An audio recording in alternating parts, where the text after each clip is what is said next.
Good evening, all of you. Today I'm going to take into account the fifth unit, that is business statistics and the investigation. Okay, regarding this UGC net. In business statistics, first one is measures of central tendency, measures of dispersion, okay, skewness and regression, correlation analysis, like that we are having. So today I'm going to take into account the measures of central tendency. What is this measures of central tendency? All these things I'm going to explain today. When you take into account the business statistics topic, the problematic portion starts with the measures of central tendency. Measures of central tendency is otherwise termed as measures of averages. So what is an average? Measures of average or measures of central tendency is nothing but finding out a representative value from the given data, whatever it may be the given data. From that we have to take a representative value or a single value which represents the complete data. This is about measures of central tendency. When we go for measures of central tendency, we have different types of central tendencies or averages. What are they? First one is arithmetic mean. Second one is median. Third one is mode. Fourth one is geometric mean. And the fifth one is harmonic mean. Okay, these are the five central values or representative values or measures of averages that we come across. When we go one by one, when we see one by one, in the five types of measures of central tendency, arithmetic mean, geometric mean, and harmonic mean, these three are nothing but the calculated averages. That is, we have to calculate taking into account some formulae. We have to take the data and we have to calculate the central values or the representative values. Median mode, these are the positional averages. That is, basing upon the position of the value, they will take or they will represent that value as measures of central tendency or measures of average. So people, they have to understand this.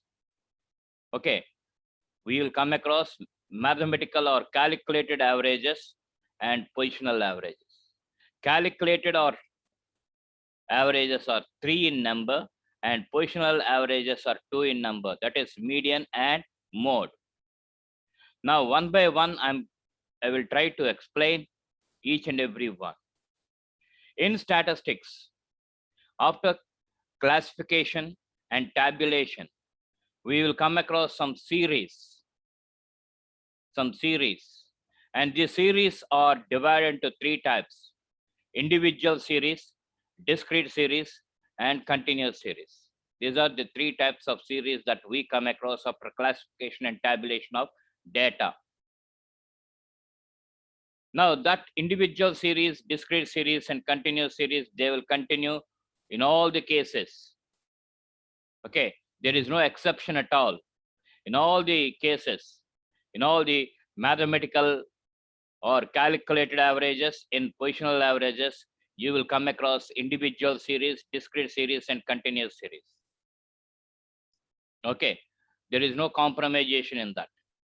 In the same manner, first of all, we have to take into account the arithmetic mean, then we'll go for the median, then we'll go for the mode, then we will go for geometric mean and harmonic mean. Okay, when we go for arithmetic mean is again divided into simple arithmetic mean and weighted arithmetic mean. Simple arithmetic mean and weighted arithmetic mean. So one by one, we have to take into account the various things.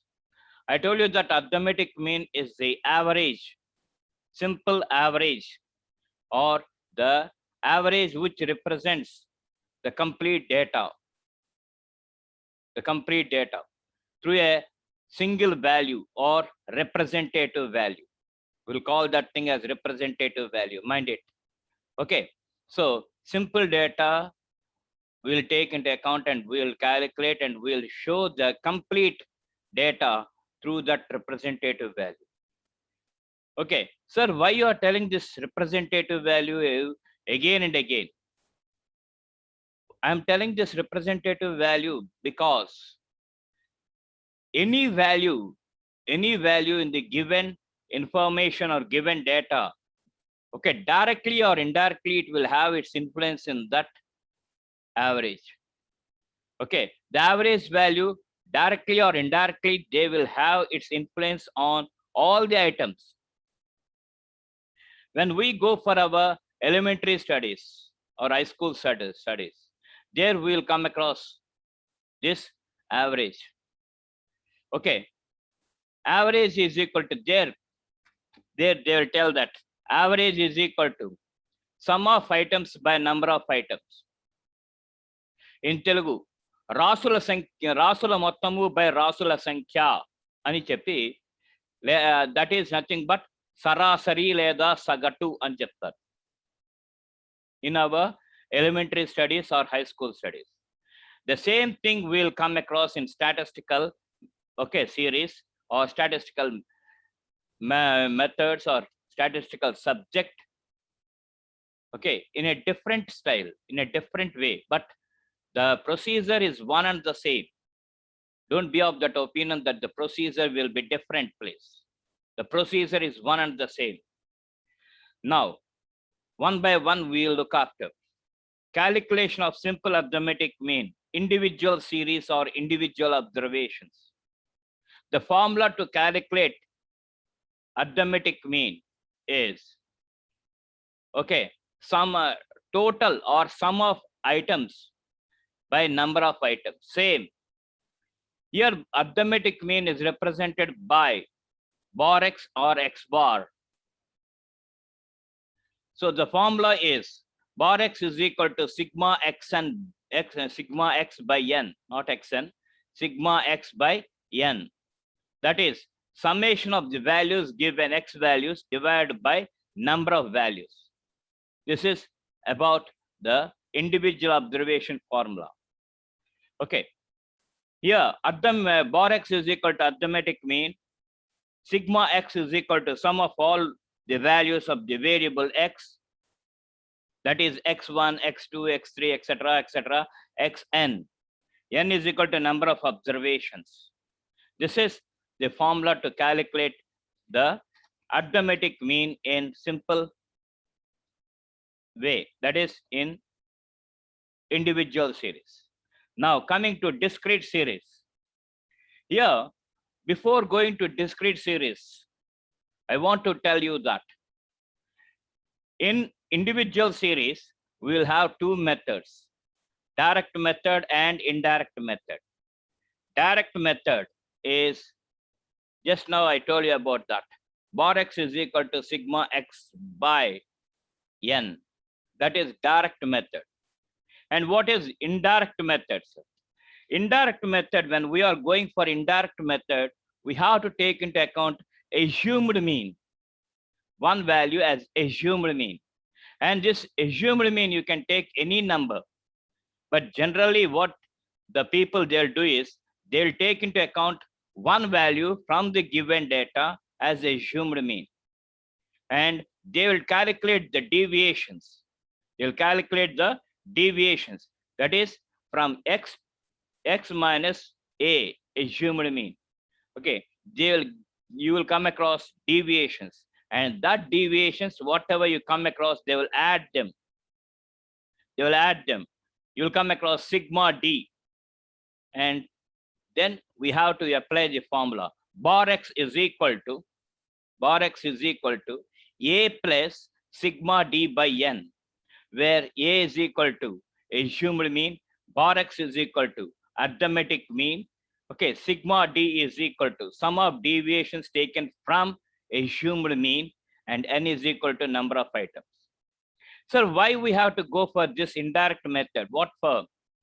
When we come across arithmetic mean in decimals, when we come across arithmetic mean in decimal points, okay, generally people they'll go for this assumed mean.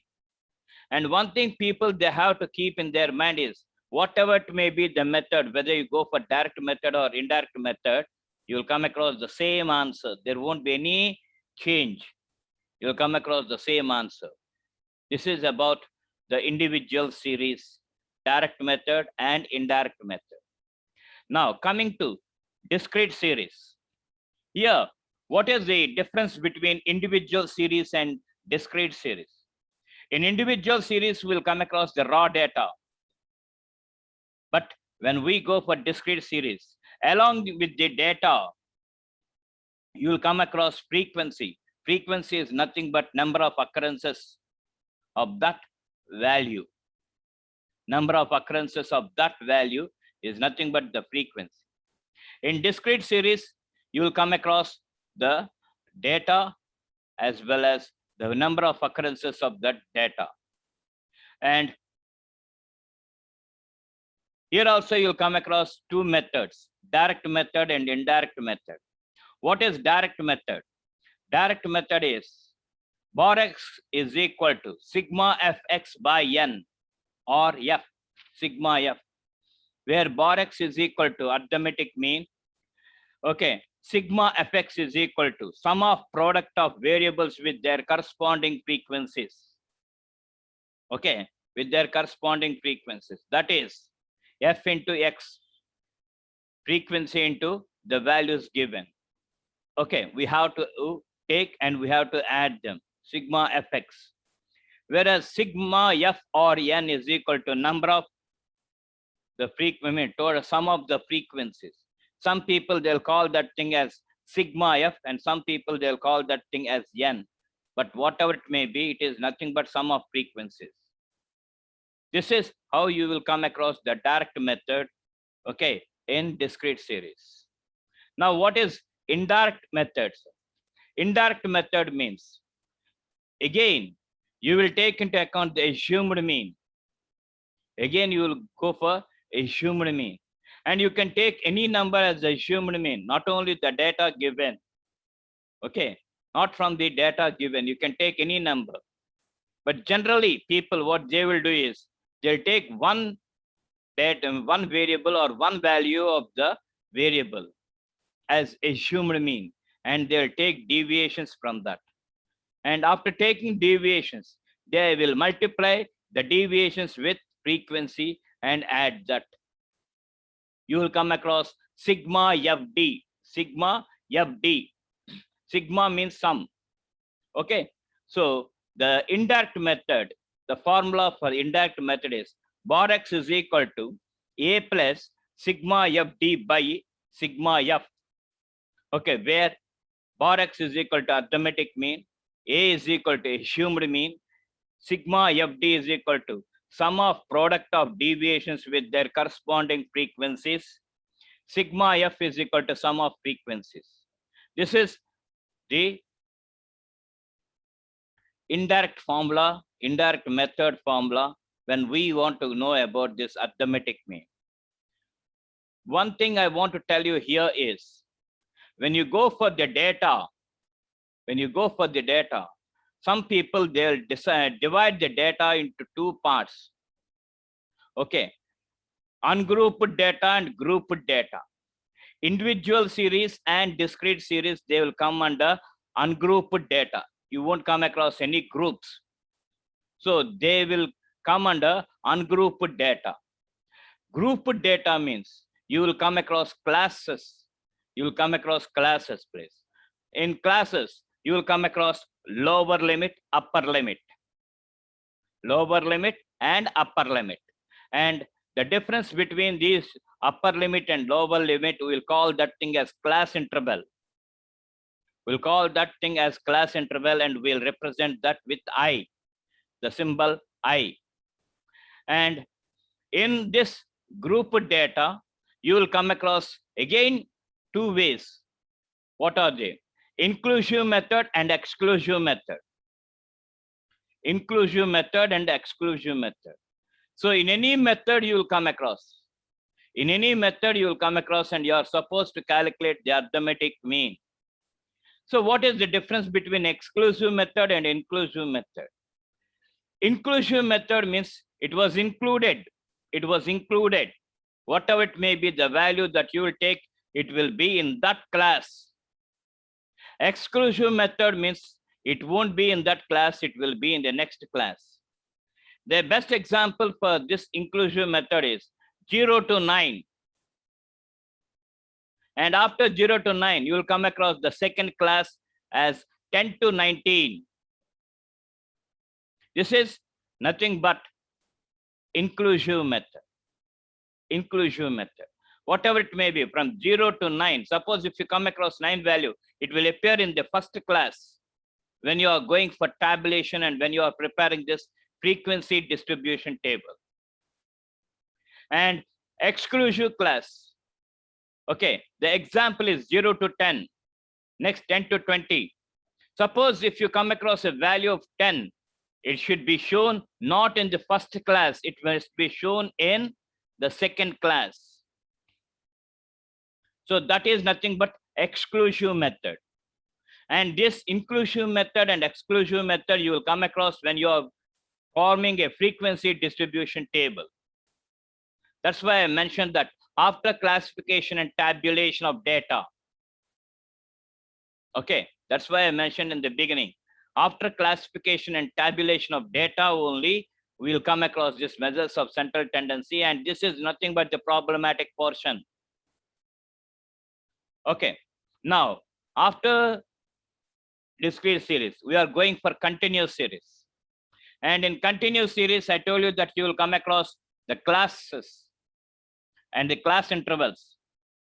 And you will have two limits, lower limit and upper limit. The difference between the two limits, we'll call that thing as class interval. And you will come across one more thing, that is midpoint or mid value. Midpoint or mid value, how you will get, sir? Okay, lower limit plus upper limit divided by 2 is nothing but the mid value or midpoint. And we will represent that with M. M stands for mid value or midpoint. So we will represent that as M. Now we are going for continuous series. Arithmetic mean is calculated in 3 methods. They are direct method, indirect method, and step deviation method. The third one is step deviation method, please. So what is the direct method, what is the indirect method, and what is the step deviation method? I'm going to explain now. Direct method, the formula to calculate arithmetic mean by direct method in continuous series is bar x is equal to sigma fm by sigma f. So what is this m? It is nothing but the mid value. In continuous series, I told you that you will come across classes. Okay, and from these classes, you have to calculate the mid value or midpoint that are represented by m. And this mid value into frequency, that is mid value multiplied by frequency will give you fm, and you have to total this fm, thereby you are going to get sigma fm. Okay, bar x is equal to sigma fm by m, sigma fm by sigma f, where bar x is equal to arithmetic mean, m is equal to midpoint or mid value. How you are going to get L plus U by 2, that is lower limit plus upper limit by 2. Okay, sigma fm, sum of product of midpoints with their corresponding frequencies, and sigma f is nothing but sum of frequencies. This is how you will have to calculate the direct method under continuous series. Now coming to second one, shortcut method or indirect method. Here what we have to do is, okay, there is no necessity for us to take, okay, the assumed mean value. Okay, one value we have to consider, and that value we have to represent that as assumed mean. And this assumed mean, mind it, there is no necessity for you to calculate to take assumed mean from the classes given. Here, assumed mean is taken from the midpoints. First of all, we have to take into account the classes, and we have to find out the mid values. And from the mid values, you have to take one value as assumed mean. So in indirect method, the formula is bar x is equal to a plus sigma fd by sigma f. Okay, so what is this, sir? What is this? Bar x is equal to arithmetic mean. A is equal to assumed mean. D is equal to deviations of midpoints from assumed mean. Deviation of midpoints. Deviation of midpoints from assumed mean. That is, D is equal to M minus A. A is equal to assumed mean. Okay. Now, F is equal to sum of frequencies, and sigma fd is equal to sum of product of deviations taken from assumed mean with their corresponding frequencies. Once again, I'm reading that. Okay, sigma fd is equal to sum of product of deviations taken from assumed mean with their corresponding frequencies. This is how you have to calculate the arithmetic mean from continuous series in indirect method. Okay. Now we are going for step deviation method. In order to simplify the calculation, step deviation method is used. In this, the deviations taken from assumed mean are divided by the class interval. That is D dash. We'll call that thing as D dash. D dash. How you will get this D dash? M minus A by I. I stands for a class interval. And then multiply by I in the formula for getting the arithmetic mean. The formula is bar x is equal to A plus sigma fd dash by n into I, where bar x is equal to arithmetic mean, A is equal to assumed mean, T dash is equal to M minus A by I, fd dash sum of product of deviations taken from assumed mean divided by class interval with their corresponding frequencies. Sum of product of deviations taken from assumed mean divided by the class interval, divided by class interval with their corresponding frequencies. I is equal to class interval. Sigma f is equal to sum of frequencies. This is how you have to calculate the arithmetic mean from individual series, discrete series, and continuous series. After that, you will come across correct and incorrect means. So what do you mean by this? You see, when we are taking information, when we are collecting the data, and when we are supposed to calculate the arithmetic mean, sometimes we will come across some mistakes. That is, instead of actual numbers, we will write some other numbers. So in that case, how to correct the arithmetic mean? Sometimes due to an oversight or mistake in copying, certain wrong items are taken while calculating arithmetic mean. The solution for the above is from incorrect arithmetic sigma x, that is sum of the values. Deduct wrong items and add correct items, and then divide the correct sigma x by the number of observations.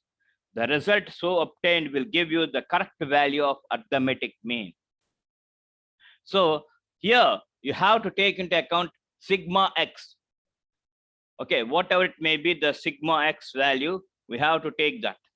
And from the sigma x, we have to deduct the incorrect values, and we have to add the correct values. And then we have to divide that with the sum of frequencies or number of observations.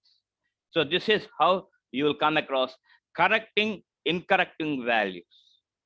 Now, calculation of arithmetic mean in case of open and end classes. So what is this open and end classes? Open and end classes are nothing but you won't come across the first class limit. You won't be given. It is below 10, like that they will give. And similarly, the last class interval, they won't give the upper limit. They won't give the upper limit. So it is your duty to find out what is the opening class lower limit and what is the closing class upper limit. So how to do this? Taking into account the class interval, you have to do that. Open and end classes are those in which lower limit of the first class and the upper limit of the last class are unknown. They won't give you. We cannot find out the arithmetic mean unless we make an assumption about the unknown limits. The assumption depends upon the class interval following the first class and the preceding the last class. Okay, so you have to take into account an assumption on the second class.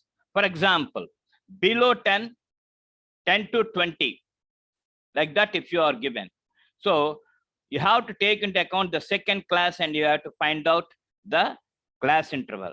The same class interval you have to deduct from the upper limit of the first class. So thereby you'll come across the value of the lower limit of the first class. In the same way, whatever it may be, the class interval that we come across preceding the last class, we have to take that and we have to add that to the lower limit. Thereby you are going to get the upper limit. Okay, this is how you will come across the arithmetic mean. Now, mathematical properties of arithmetic mean. This is very, very important, please. First one is the sum of deviations of the items from the arithmetic mean, taking signs into account, is always 0. It's always 0. That is, sigma x minus bar x is equal to 0. Okay, algebraically the property sigma x minus bar x is equal to 0 is derived from the fact that n into bar x is equal to sigma x. N into bar x is equal to sigma x. From that, we have taken this. So sigma x minus bar x is equal to 0. That is the first mathematical thing that you will come across. Now, the second thing is the sum of the square deviations of the items from arithmetic mean is minimum. That is less than the sum of the square deviations of the items from any other value. This is about the second thing that you will come across. Okay, third one is bar x is equal to sigma x by n, whereas n into bar x is equal to sigma x. Okay, now fourth one is if we have the arithmetic mean and number of items of 2 or more than 2 related groups, we can compute combined average of 2 groups or 3 groups. Combined average of 2 groups or 3 groups. Here, what is the formula? Sigma bar x 1, 2 is equal to, you have to take into account 1, 2. You should not call that thing as 12. Bar x 1, 2 is equal to, okay, n1 bar x1 plus n2 bar x2 divided by n1 plus n2. This is the combined arithmetic mean. This is the calculation of combined arithmetic mean of 2 groups. N1 bar x1 plus n2 bar x2. N1 is number of items of first group. Bar x1 is nothing but the arithmetic mean of first group. N2, it is nothing but the number of items of second group. Bar x2 is equal to the arithmetic mean of second group by n1 plus n2. This is how you will come across. where bar x12 is nothing but combined arithmetic mean of two groups. Bar x1 is equal to arithmetic mean of first group. N1 is equal to number of items of first group. Bar x2 is equal to arithmetic mean of second group. N2 is equal to number of items of the second group. And this will be continued for any number. Suppose if you want to calculate the combined arithmetic mean of three groups, the formula is just same as that of the previous one. Okay, bar x1, 2, 3 is equal to n1 bar x1 plus n2 bar x2 plus n3 bar x3 divided by n1 plus n2 plus n3. This is the combined arithmetic mean of two groups, right? So with this, the mathematical properties are over. Now we are going for the weighted arithmetic mean. What is this? Here in weighted arithmetic mean, you are supposed to allot some weights depending upon the values of the data. You have to assign some weights and you have to calculate the arithmetic mean. One of the limitations of the arithmetic mean is that it gives equal importance to all the items. But there are some cases where the relative importance of the different items is not the same. When this is so, we compute weighted arithmetic mean. The term weighted stands for the relative importance of the different items. The formula for computing weighted arithmetic mean is bar xw, that is the symbol for weighted arithmetic mean. Bar xw is equal to sigma wx by sigma w, where bar xw is nothing but the weighted arithmetic mean. Sigma wx is equal to sigma wx is equal to sum of product of variable values with their corresponding weights. Sigma w is equal to sum of weights. So this is the thing. Weights may be either actual or arbitrary, that is estimated. In the absence of actual weights, arbitrary or imaginary weights may be used. So this is the thing that we'll come across when we go for arithmetic mean. With this, the arithmetic mean will come to an end. Now we are going for median. What is median? Median is nothing but the middlemost point of the data. In this case, you can take I'll just give a small example. How many are Pandavas? 5. Who is the middle person? If you ask anybody, they'll represent Arjuna.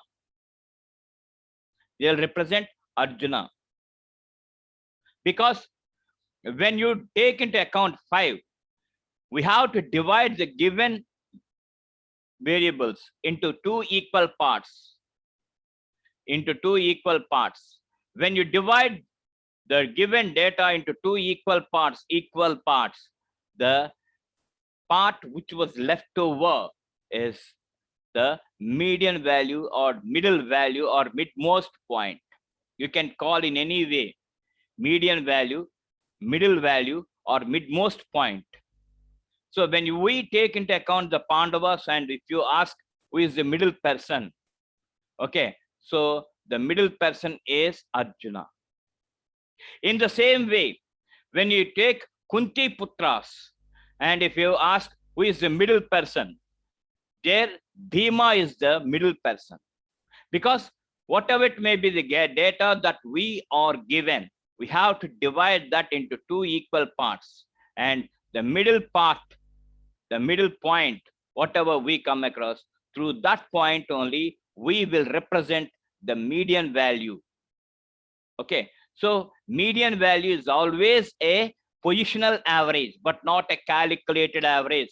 All the people, I'm requesting all the people to keep this in their mind. Median is nothing but the positional average or midpoint. The median refers to the middle value in a distribution. It splits the observations into two halves.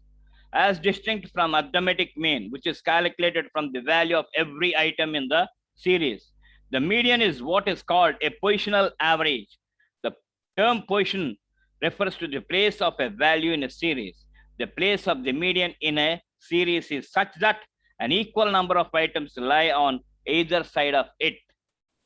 In case of even number of observations, median may be found by averaging two middle position values. Two middle position values. Thus, when n is odd, the median is an actual value with the remainder of the series in two equal parts on either side of it. If n is even, the median is derived figure, that is half the sum of the middle values. Here also you'll come across individual series and discrete series and continuous series. Mind it. Now, calculation of median individual observations. Median is equal to size of n plus 1 by 2th item. Here, when we are going to calculate the median value, first of all, we have to observe the information, whatever it was given. Okay, and we have to arrange the values either in ascending order or descending order. You have to arrange either in ascending order or in descending order. First of all, first step. Okay, arrange the data in ascending order, descending order. In a group composed of an odd number of values, add 1 to the total number of values and divide by 2. Suppose if you come across an odd number like 3, 5, 7, 9, if you come across like odd numbers like that, okay, you have to add 1 and you have to make it even number. When you make it even number, automatically it will be divisible by 2. So this is how you will come across. And okay, whatever it may be the value, you have to see the corresponding value and you have to tell that it is nothing but the median in individual observations where raw data was given. One thing you have to keep in mind is you have to arrange the data either in ascending order or in descending order. That is compulsory. Okay, fine. Now, let us go for the discrete series. Okay, there also, you'll come across the same formula. That is, median is equal to size of n plus 1 by 2th item. And the difference between individual series and discrete series is, I told you already, in individual series, we'll come across the raw data only. Whereas in discrete series, we'll come across the data along with number of occurrences, that is frequency. So here, what we have to do is, first of all, arrange the data in ascending or descending order. Next, find out the cumulative frequencies. So what is the difference between a simple frequency and a cumulative frequency? Simple frequency, it won't be in a regular form. It starts with some small numbers, increase in the middle, and again it will decrease. Like that, in an irregular form, the simple frequency will be. When you go for cumulative frequency, okay, cumulative frequency, it will be in a regular form. It starts with small value, gradually it increases. Or it starts with high value and gradually decreases. That is, in a systematic manner, you will come across the cumulative frequency, whereas simple frequency, it won't be in a systematic manner. So when you are going for discrete series, first step is you have to arrange the data either in ascending order or descending order. Then you have to calculate the cumulative frequencies. And after that, you have to apply the formula. Median is equal to size of n plus 1 by 2th item. And whatever it may be the size of the item that we come across, we have to locate that in the cumulative frequency. Don't go for frequency, please. You have to locate that value, size of the item in the cumulative frequency, and corresponding value of that cumulative frequency will be the median value. Corresponding, don't take that frequency. you have to locate in the cumulative frequency, and corresponding value to that cumulative frequency will be the median value. This is the thing that you have to keep in mind. So many people, they'll take frequency, it is not correct. You have to take into account the cumulative frequency, and you have to see the size of the item in cumulative frequency only, and corresponding value of that cumulative frequency will be the median value. This is how you will come across in discrete series. Now, you know about continuous series. Okay. In continuous series, the same formula you have to apply. But here in continuous series, as we come across classes, there is no necessity for us to add 1 to n number of items. In ungrouped data, it is compulsory that you have to add 1 to the n number of items, whether it may be an even number or odd number. You have to add 1 to the number of observations. But in continuous series, there is no necessity for you to add n. Okay, so therefore the formula is equal to median is equal to. Okay, therefore the formula is median is equal to size of n by 2th item. Size of n by 2th item. Okay, you will come across the size of the item, and that item you have to locate in cumulative frequency only. You have to locate that in cumulative frequency only. In what cumulative frequency that value, that size of item lies. You have to take that and you have to locate that. And corresponding class to the cumulative frequency where it is located will be the median class. Will be the median class. Median class is what, sir? In which the median value lies. In which the median value lies. Okay, so you will come across the median class. And after taking this formula, one more formula we have to use in order to get the actual median value. And we will call that formula as interpolation formula. Interpolation formula. What is the interpolation formula for calculating median? Median is equal to L plus n by 2 minus CF by F into I. This is nothing but the interpolation formula for calculating median. Okay. Where MED is equal to median value, L is equal to lower limit of the median class, N is equal to size of median item, CF is equal to cumulative frequency of the class preceding the median class, or sum of frequencies of all classes lower than the median class.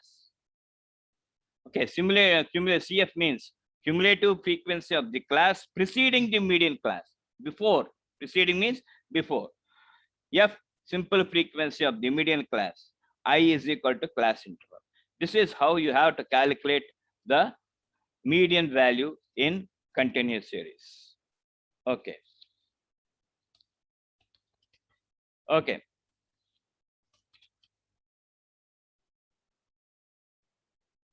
Now, calculation of median when class intervals are unequal. When the class intervals are unequal, the frequencies need not be adjusted to make the class intervals equal, and the same formula for interpolation can be applied. Okay, you can calculate, there is no necessity for you to change the classes. Okay, this is how you will come across median. Okay, in the next class, I am going for the other related positional values. Okay, up to that extent, thank you.